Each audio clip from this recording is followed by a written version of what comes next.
You know, when I saw the story, I was like, oh my gosh, why didn't I know about this? It was a no-brainer.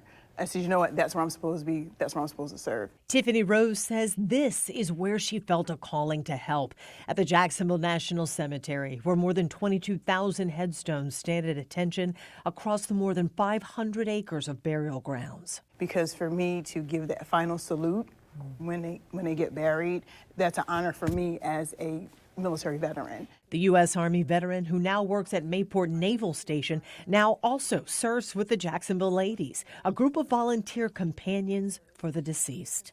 I just love the roles. That's how we used to stand in formation. You would just see, this is the way, if you serve your country, this is the way you should be resting. Jerry Harrelson was one of the group's newest members when we first profiled the Jacksonville Ladies.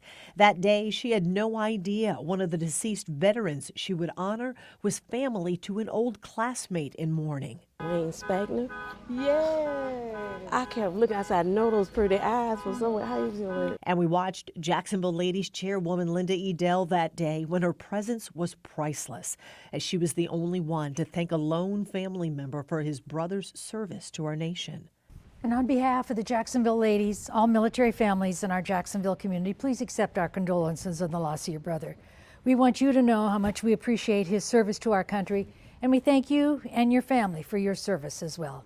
Our condolences. Thank you, ma'am. Since our story, how many, because you were looking for volunteers, you were looking for a new generation of people, please come on out. How many volunteers, who answered that call?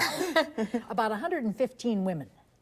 Wow. There was initially about 100. Linda says the Jacksonville Ladies ultimately welcomed 12 new volunteers, one of which was Darlene Altman. I thought about it, and then I thought, okay, well, I'll call, or I think they said you could send a text message or email to Linda, and then I forgot about it. And then I always read News for Jacks on my iPad every morning, and it was on there too, and it's like, oh, I forgot. I can do it right now. I don't come from a military family. My father was in World War II, but You do? You do, see? but nobody else in my family was in the military, or in my immediate family. So then why did you decide to get involved? Because sometimes people may think, gosh, they're at the cemetery all day. How depressing, how morbid. No, that's a beautiful cemetery. It is so peaceful. It is so peaceful. Gorgeous. I love being out there. The grief is strongest at that time. But if you can talk to them and let them know that you take part of that grief with you and take them off with some of it, I think it helps them.